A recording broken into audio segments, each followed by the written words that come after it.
Greetings, my wonderful jelly spoons. I am here with you in audio format this week because I am very busy working on different projects, and right now, as I record, I am not even in my home. So, you are brought my spectral form, and I'm going to do some voiceovers today while I talk to you about the subject, which is the month of May's theme, and that is dreams.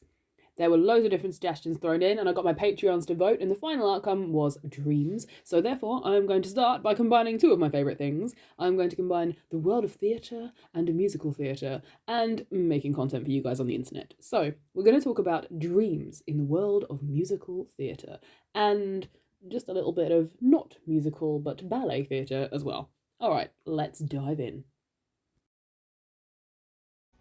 The first show I want to talk about is called Tanz der Vampire, and it has two very specific songs that I want to discuss on the subject of dreams. One is, quite literally, a dream, or rather a nightmare, which is had by the protagonist, Alfred. The other one is the one that's playing on the screen right now, and it comes in Act 1, and it's from the character Sarah, who is dreaming and fantasizing about the life that she wants, and thinking about the vampire ball that she could be about to attend. This song is called Die Roten Stiefel, the Red Boots. I did ask my German friend to help me pronounce that, and I am very sorry that I butchered it. This song, come fantasy, come dream, which is depicted on the stage in the dances of Sarah's imagination, is shown because Sarah has just received a package of red boots, thus the name of the song, The Red Boots, from the mysterious Count, who she now dreams that she may go and visit. She has been invited to attend his ball, and while she knows there is danger there, she also longs for something more than what she has had, being shut up with her parents in the village.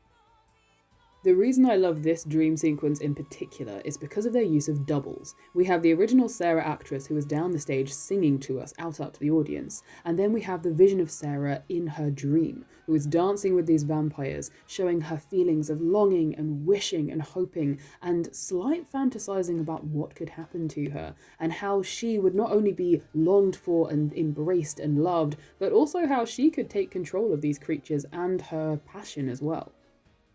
The lyrics that Sarah is singing talk about should I or shouldn't I? It would be wrong, but I've dreamed of it. I'm old enough and I've missed out on everything. Tomorrow I will be good again, but today I will be weak. Tomorrow I can be good, but today I want to be wide awake.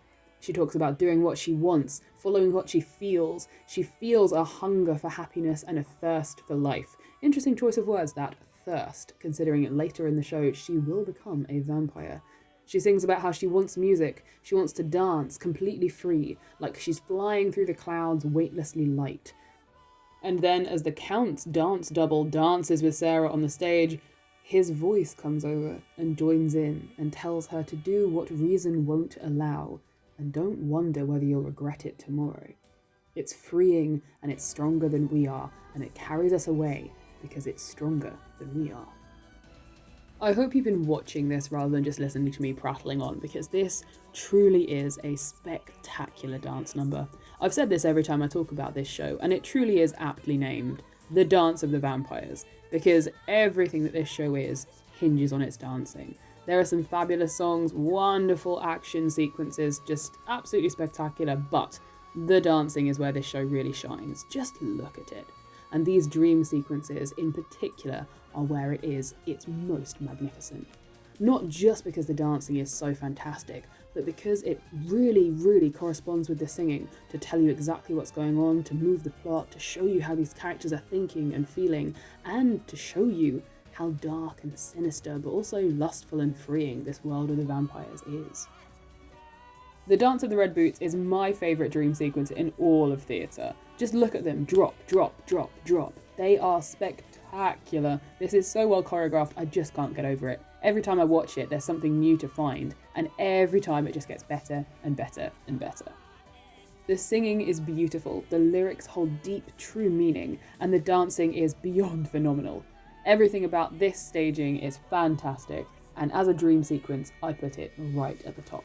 Now, let's talk about the other dream sequence from Tanz der Vampire.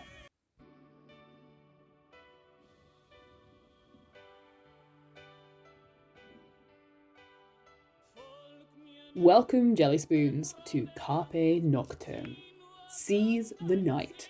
Now, this was the first ever snippet from Towns de Vampire that I watched, and by God, was it a great way to drag me in. I immediately went and watched the entire show. This song is just brilliant. Now, Where the Dance of the Red Boots was a dream in as much as it was a daydream that our character Sarah was having, this is quite literally a dream, or rather a nightmare, that our protagonist Alfred is having. You can see him there, he is asleep in bed next to the professor, and then we see the contents of his dream come nightmare. And it explores a little bit about his character, including some possible LGBT queerness, but I'll get into that in a minute. At this point in the story, Alfred and the Professor have come to the Count's castle after Sarah, trying to convince her to come home with them, but she is reluctant to leave. And the nightmare begins with a voice singing, "Follow me, trust the night. Only the night can save your soul. Curse the daylight. Free the longing from all its chains. Come with me." The nightmare slowly builds and begins to take hold. Other vampires join in as they come out and sing about walking over graves and ruins, about bells of death, about devils ascending and angels must fall. They sing about the world of daylight never making anyone happy, so dive into their sea of darkness, where cold prevails when you're drunk on the darkness, and there you can feel the night. And then, after more and more and more vampires join in, we see a vision of Sarah in her red boots. And they sing, "Feel the night. Close your eyes, feel the night. What is determined must happen. Close your eyes, feel the night, and be free." I'd like to take a minute here, if I may, to just talk about the staging quickly. They've got this great big tall bed where our two big characters, the Professor and Alfred, are lying asleep. Now through the entire number, the two central characters right slap bang in the middle of the stage are both asleep, unmoving, not doing anything, which really emphasises the fact that this is the dream and it is Alfred's dream, and these two are the characters that we should be focusing on, and yet then something very interesting happens that you can see descending from the bed now. Alfred now has a dance double in the dream as well, where originally from the Dance of the Red Boots we just had Sarah and the double of her in her imagination. Now we have her again, still in those red iconic boots, but now she is joined by a dance dream vision of Alfred as well. But all doesn't seem well. We see on the bed that Alfred starts to twitch and turn over and roll in his dreams, despite the two envisioned versions of himself and Sarah seeming to be dancing sweetly and nicely. He is walking away, Sarah is looking for him, all seeming in romantic fun, and yet the dreamer in the centre of the stage on the bed shows us, without needing to say a word, that something is about to go horribly wrong in this dream of his. And so Sarah reaches the bed, but there is no Alfred. Where is he? What is going to happen? This is what's going to happen. And so we see one of my favourite characters of the entire show. And this is Alfred's imagined version of the Count. This is where I want to very quickly talk about the potential queerness that Alfred can only express through his dream/nightmare. We've already seen him interacting with Herbert, the Count's son, and while it is definitely Herbert who reads 100% queer, Alfred doesn't seem not interested. He is more afraid to show it. He's very reserved and at that point still looking for Sarah and trying to release her. So all of this will of course be playing into his nightmares, and the vision of the Count that he sees seducing and taking Sarah from him in every way that he seemingly believes that he couldn't do, the lustful, hot, sexual way that Alfred probably deep down wishes he was, is shown here in his dreams. And while it is predominantly focused on Sarah for now, you can see how Alfred is seeing the Count in this way too. And in some productions of the show, you get a hint that the Count has a little bit of an understanding with Alfred as well, and that Alfred has that calling towards the vampires too. At this point we get Alfred's dream insert character of himself again. He tries to pull Sarah away with him, but they both get drawn back into a dance with the Count. And while it seems they are both trying to get Sarah from the other, and it's a back and a forth and a back and a forth, eventually Alfred and the Count do dance together. Just watch how this next bit plays out. the Count takes a hold of Alfred, and once he's got him in his arms and lifted him up, he, seemingly helpless, still does not try to resist him, and then he himself gets bitten. And while initially this may be part of the nightmare, where he feels that he has finally succumbed and been unable to save Sarah, and also just look at how the vampire Count treats him in his dream. He turns and he just kicks him as he walks away. Wonderful staging there, just beautiful. The dream Sarah then runs to comfort him, which again would be something that he would want and envisage for himself in this dream that he's having. However, don't forget, this is still a nightmare. The nightmarish version of the Count is watching over the pair of them now from the top of the bed as he dances seemingly sweetly with Sarah but reveals his vampire fangs. He has indeed been taken over by that curse of the dark that he has been hunting all this time, and he carries Sarah to the bed and gives her to the Count, who then bites her himself. And far from watching in horror, the nightmare dream version of Alfred then takes his turn, biting Sarah himself. And then, working in tandem with the Count, both vampires carry her, blood-soaked, with her own blood pouring down their faces, and they leave her at the front of the stage. And so, as this fantastic dance number draws to a close, I just want to appreciate once again that this dream is showing all the hidden depths to Alfred that he doesn't dare show himself. His thirst, his longing, his desire to maybe have more, just like Sarah's been chasing for. Perhaps his true lustful feelings towards the Count and or Herbert, and of course Sarah herself. All this longing coming wrapped up in a nightmare about he himself turning to bloodlust and succumbing with the Count by his side. And now for an emotional gut punch of a dream sequence. This is The Movie in My Mind from Miss Saigon. This song takes place in a brothel in Saigon, shortly before the end of the Vietnam War. The song begins with a girl named Gigi, who initially seemed unfriendly towards our main character Kim, but as the song continues, we realise that she has her own struggles as well, and as all the rest of the girls join in, we realise the predicament that they are all finding themselves in. They are all hoping that one of the Marines, the soldiers who comes to bed them, will instead fall for them and take them back to America, where they can live a safe and happy life. The song begins with lines like, "They're not nice, they're mostly noise, because they can tune these men out while they're dreaming their dreams." Gigi sings how she knows there's nothing in their hearts, but every time she takes one in her arms, the movie in her mind begins to play. She can't abandon this dream, and the scene plays and plays before her while she is doing her job. She wants to flee this life, flee this place. The movie goes on and on. She dreams of true romance, being taken to a place where she doesn't have to dance and work, where they can have children who will laugh, and where they can make their dream come true. And she dreams and dreams as the movie in her mind plays, but her reality crashes around her every time. As the rest of the girls join in for the chorus, Kim, our main character who is brand new to the club, is singing about how if they hurt her, she'll just close her eyes, she'll get it over and done with, she'll make them drink, it won't be her, she'll put on a character, it won't be her, it won't be her, she'll just close her eyes. She'll see the movie in her mind, the dream that fills her head, of a man who will not kill but will fight for her instead. He'll keep her fears at bay so that nobody could come and hurt her ever again. And all the girls join in, singing about how they wish to flee this life and flee this place, to a world far away and not unkind.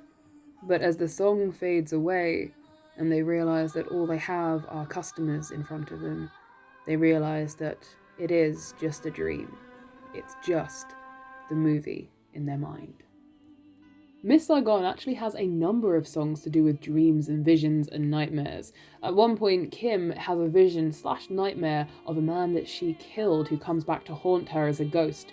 She remembers flashes of the Vietnam War and things that happened to her. And then we have a song called I Still Believe, which introduces the audience to the fact that the other love interest, Kim's old partner Chris, has now moved on and is with somebody else. And at first we hear Kim singing about how she remembers her and Chris together and she still believes that he'll return and be with her and their son. And then we hear from Chris's wife's point of view, and she sees that he still has dreams and he shouts the name Kim but refuses to talk about her, and how she still believes that one day she will understand him completely, and one day they will be enough for one another. The way this number is often staged is interesting as well. It shows Kim down on stage ground level, while Chris and his new wife are up in their bedroom, which is usually suspended on a different floor. This showing Kim being down on the bottom, and those two up, the thing she is reaching for, the thing that she wants but is unattainable, while she is stuck down there in Saigon by herself. It's truly a heartbreaking moment, particularly for those who don't know the story and are going into this show for the first time, when you, following Kim and her journey, are hoping to see her reunite with Chris, who tragically had to leave her, only to discover that he has now moved on and is with someone else. You cannot blame his new wife, of course, but nonetheless, because Kim is our protagonist, we feel for her even more.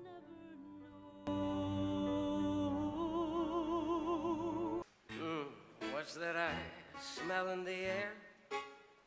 The American dream. And then we have a song called The American Dream, which is both show-stopping and wonderful and also heartbreaking as well. Not quite so much as Kim's song, but this is a character you would never expect to be given a delve into the tragic backstory of. This is the engineer. He ran the brothel in which all the girls at the beginning were singing about the movie in their mind, and so far through most of the show, you've seen him be a little bit of a scoundrel out for himself and himself alone. But now through this song, which he plays up as this big American number, you actually understand why he is the way that he is, and how he has come to be the way that he is. He sings about impoverished parents, about his father doing tattoos that didn't last very long, and how his mother sold her body, and he as a young child had to bring the men to her. And so he learnt this from a very young age, and no wonder he turned out doing the professions that he did. And so while as the song goes on and builds, he starts talking about going to America, the American dream where you can buy cars and girls can buy massive tits and everything is big, bigger and there's money to spare and money to burn, and it's the American dream, the American dream. And he goes on to talk about the club that he would open and the lavish lifestyle that he would live. But ultimately, you realise that he's singing all this to cover up the sadness and the darkness of where he's come from. He, just like Kim, just like all the girls in his brothel singing the movie in my mind, he is desperate to escape this place as well. He's just masking it with a cover of showmanship and a fake happy smile. You see,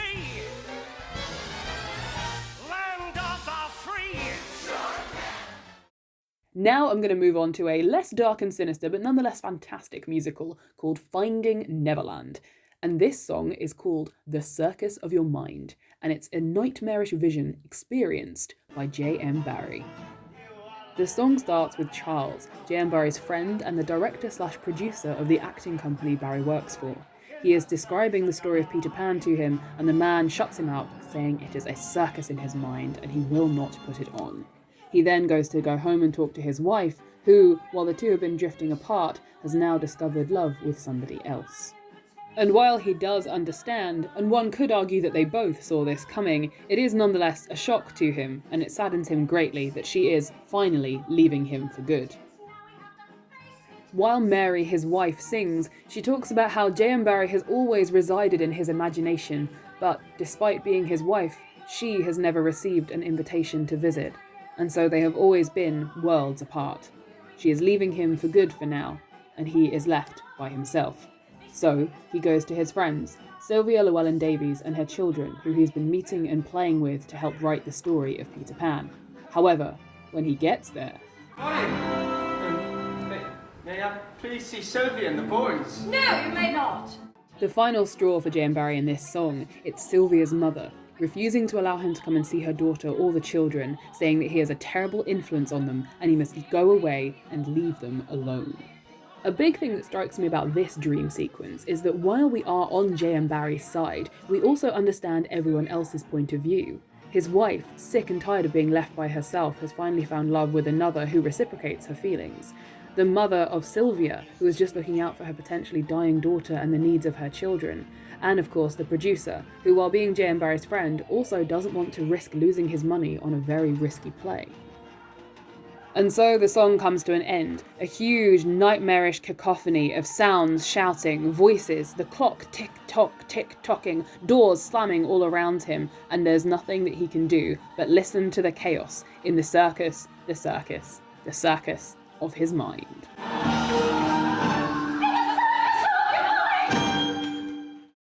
And now I'd like to very quickly shout out some honourable mentions. These aren't necessarily dream sequences, but they are songs about dreams that really give us a more insight into a character, and I just love them. This first one is from Shrek the Musical. It's a song called Who I'd Be.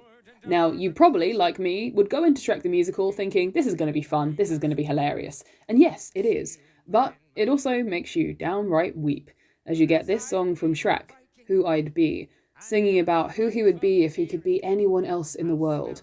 And it gives you an insight into the character that you just didn't get in the movie. You genuinely feel for him. You don't just feel sympathy, you don't just laugh at his fart jokes. You really, truly understand how he feels, how isolated and lonely he feels, even after making his first true friend.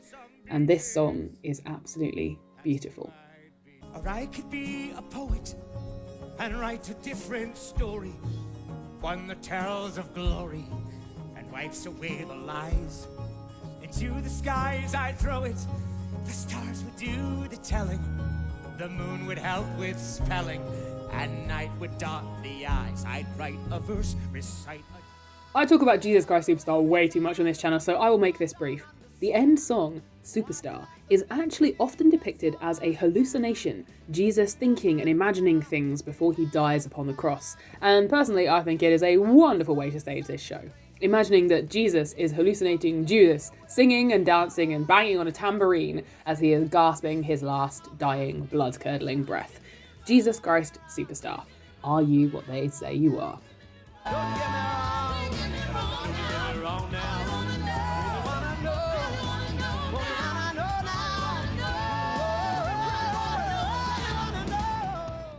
And finally, because never a week goes by that I don't think about something that Matthew Bourne has created, here is a snippet of Matthew Bourne's Swan Lake.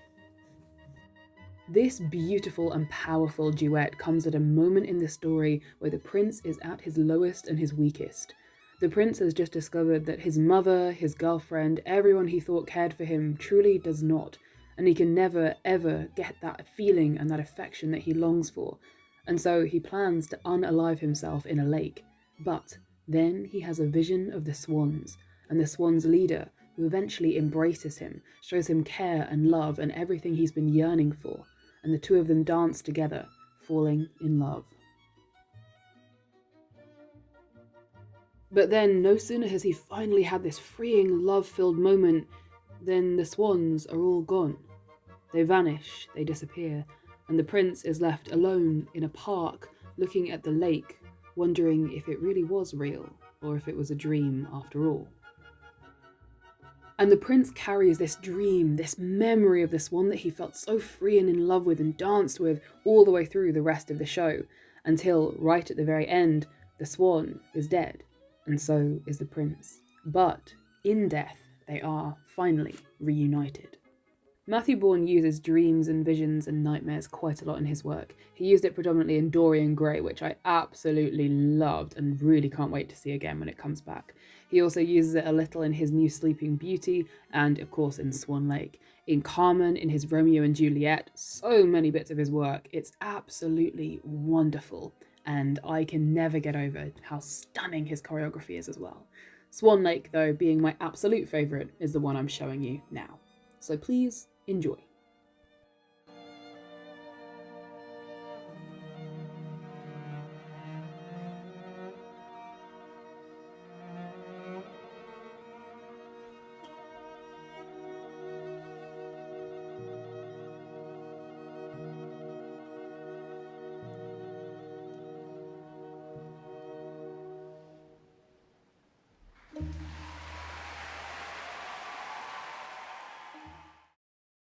Dreams, visions, nightmares, and fantasies are a truly powerful tool when telling a story on the stage.